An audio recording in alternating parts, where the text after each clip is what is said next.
Wasabi gangsters, it's me, Chance Dillon, here to talk about reading and writing. But man, do we have some updates regarding reading. I finished Heir of Fire by Sarah J. Maas. That is book 3 in the Throne of Glass series. And guess what that means? That means I am reading, of course, the proper reading order that people say, The Assassin's Blade. And I'm about halfway through this. But really quickly, let's talk about Heir of Fire. Wow, actually, this is a great book, and I thoroughly enjoy it. I don't know if it's moving. It's not moving into the top 10 of my favorite fantasy of all time, or books of all time. But generally, this was a great story. There was a lot that went on in this one that, I mean, of course, it's my favorite of the series so far. I just think we started to really introduce a lot more of the fantastical elements and see a lot more characters and perspectives and just more around the world, which felt the scope got much larger in a actually pretty manageable way. And I see why this is such a successful series. The storytelling is great. It's very accessible by way of the reading. The style of the characters is very simple to get into their heads, and I don't mean that in a bad way. I mean, like, it's nice. It's refreshing. Very, very cool story. And man, we do see some really, I can't spoil anything, obviously. This is book 3. Some of my favorite character moments have happened in this book so far, and then I was like genuinely surprised by what happened at the end. It exceeded my expectations. I had sort of set expectations for myself and like picked up things here and there. I got some right, which is always nice, but then others, like when in any good story, I feel like it's fun for me to do that, to try and pinpoint where the storyteller is going. And here I was genuinely surprised at where we got, and that is always a fun thing for me, especially just looking back at books 1 and 2, and the setup. It has been done well. There are, of course, still things that I have to look past and just like use my suspension of disbelief to be like, okay, like this doesn't necessarily make sense to me. There's still a part of a relationship, not in this book, but in the previous book, that it has ripple effects in this book that I still am sort of just like, it still doesn't sit right. How that, I don't know if it's even a split. I don't even know how to make sense of it. It really is just very confusing for me, and maybe that's a me. That actually just might be a me issue. But yes, thoroughly enjoyed Heir of Fire. Talked about that for too long. Also reading The Assassin's Blade. This one is good.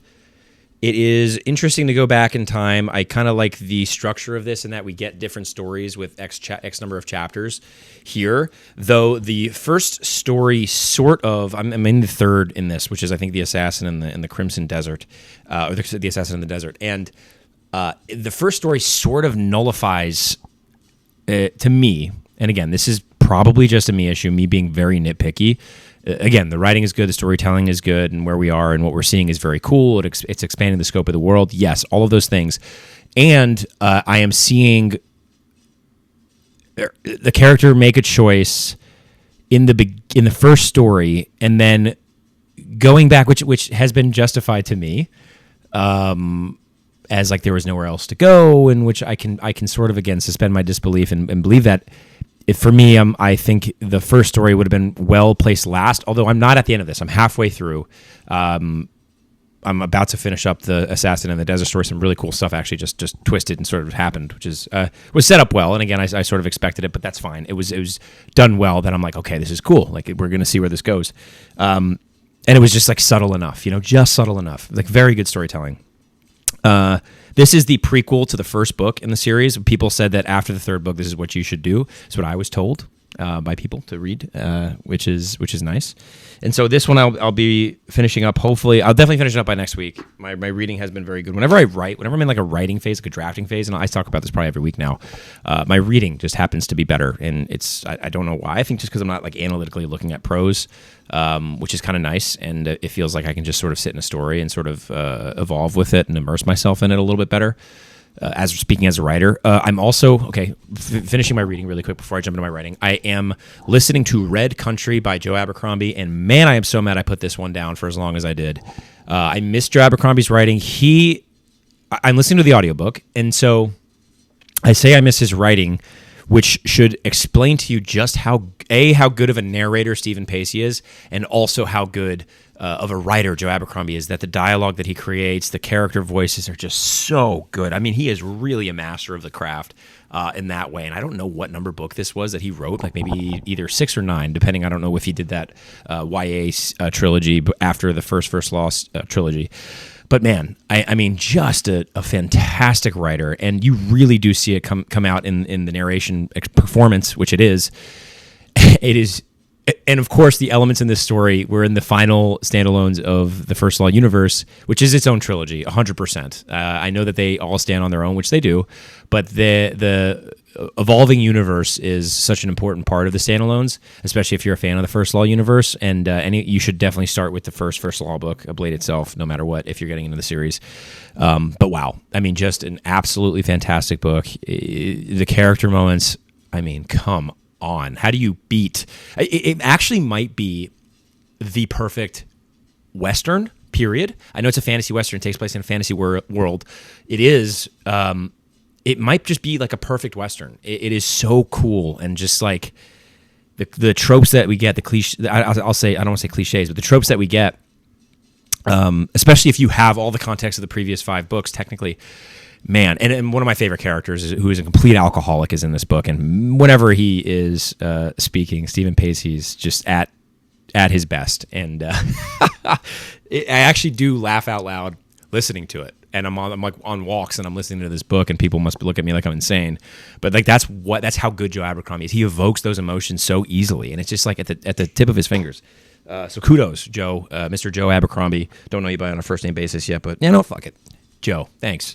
I can't wait to read the Age of Madness trilogy. But first, I will be finishing Empire of the Dawn and the Return to Edan, so I can close out some trilogies and some universes for now. Because I know that there's a follow-on sequel for the Edan trilogy called While Darkness Gathers that I will also be reading at some point. But yeah, I want to finish out some series first before I jump right back into the First Law universe, which I know is a part of the First Law. The Age of Madness is part of the First Law as a whole, and so that's sort of finishing out a series in a universe as well. But I probably will do Sharp Ends in between somewhere. I still have Tales of Sun Eater 4 to read. So that's my reading, guys. No Berserk this week. I was really hoping to be done with volume 27 by now. I had a wedding this past week, and that's what it was. And so I wasn't really here, so there was less downtime, and then I got back late Sunday. But I spent some time with family, which is always nice, and I'm so grateful to be able to take the time to do that. And it was just such a nice weekend. My cousin Keith Pearsall writes and songwrites and sings, and so you can look him up on Spotify. He's going to perform at a country music festival in Wildwood this summer in June, and I'm just so excited for him and the things that he has going on creatively. So please go and look up Keith Pearsall, Pearsall.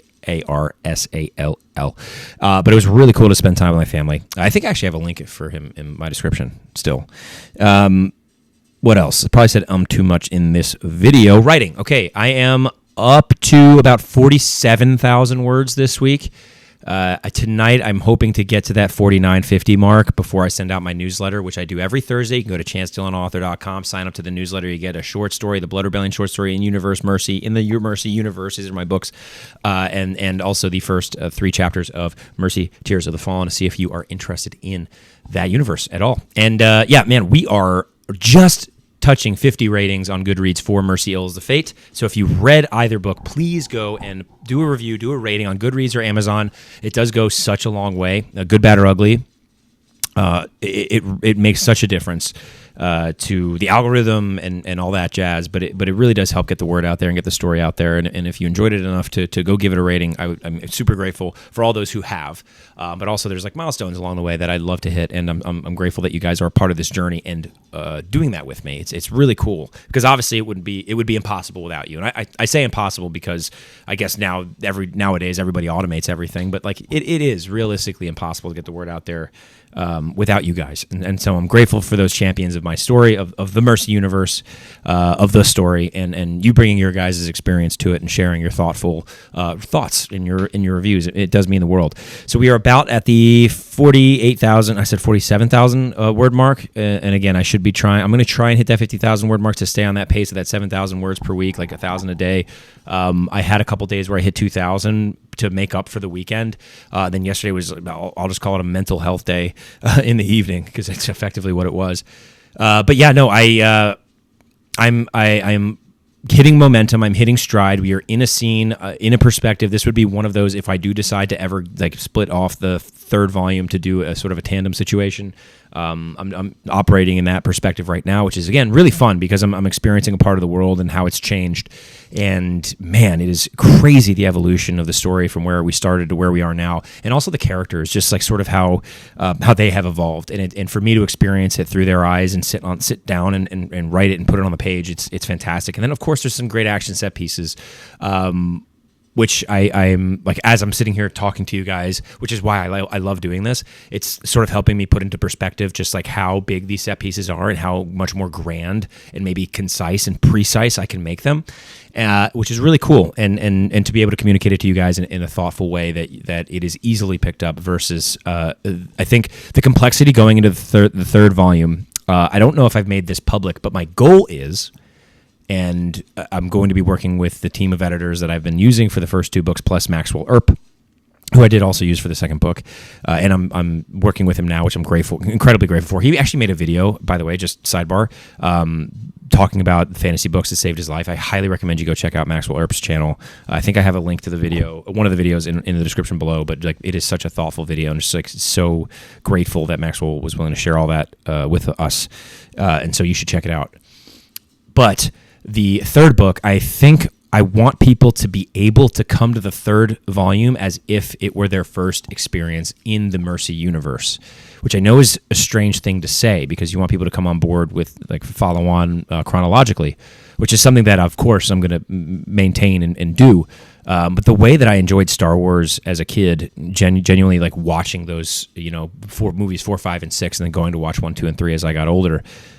Man, like that experience is just so cool. And then watching it again chronologically is just a whole other experience. So I want to create that experience for people to be able to read the third book, read the fourth book, and then go back and read the first and second and maybe get a totally different experience than someone who started at book 1. That is just, maybe that's a weird thing. You guys can let me know what you think about that in the comments. I do see the comments. I have to actually sit down and go over the last few weeks of videos and answer them. I am grateful for your guys' comments. Please, please, please keep it up. I love communicating. I have my phone bricked usually at large portions of the day now, just for operating purposes for my own brain, like to turn off. Like I call it it's like the business hat of being an author at this stage in life, and it does help to sort of separate myself, and that's why I haven't been quite as active in YouTube comments generally, but it does really help reset my brain and sort of erase the reliance on like that dopamine hit, and that need that you're like, oh, if you're not doing something, like you're in obscurity, so I just kind of needed to separate myself from that and get back to just creating. And that said, like I still love interacting. I still love your guys' interactions and messages. It does mean the world. Your comments mean the world. So I just had to say that. So let me know what you think about having a book, having a series where you can read the second arc before the first arc and maybe get a totally different experience, bringing in new readers even. That would be so cool. And that is a gold mine. And that is something that I will work heavily with the editors to see if it's even plausible before we actually execute on it. But I'm doing my best in the first draft here to sort of set it up so that's possible. And that's it, guys. That's all that we have today. I'm going to go film my short video. We're doing a giveaway. If you go follow me on Instagram, I'm doing a signed hardcover giveaway of Mercy Ill is the Fate. Okay. There's a scarcity right now of signed editions for me because I just simply am being patient, which I hate doing because I really want to bring you guys signed editions. But I got the Shimhack artwork brief. We got it. I'm going to share it over my Patreon for the Runeborn members. Man, oh man. Just like talent, just unbelievable talent for these launch editions that we'll be doing. And I'm just so excited, and I'm trying to just like sit in my britches and just be like excited and happy about it. And I am. And it's just like, you sort of feel like, oh man, if I don't get it out there, people are going to, it's like, but honestly, I think patience here will be rewarded, as the Mercy Saga does suggest. If you've read both books, you kind of know what I'm talking about. Payoff, right? Promise, progress, and payoff. I think that's a thing. Man. Yes. So thank you all for tuning in to this weekly video. I'm going to go make that giveaway video for my Instagram. You guys can go check that out. So on and so forth.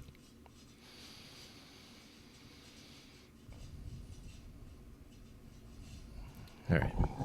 You guys make things weird every week. We got to figure out the uncomfortable silence thing.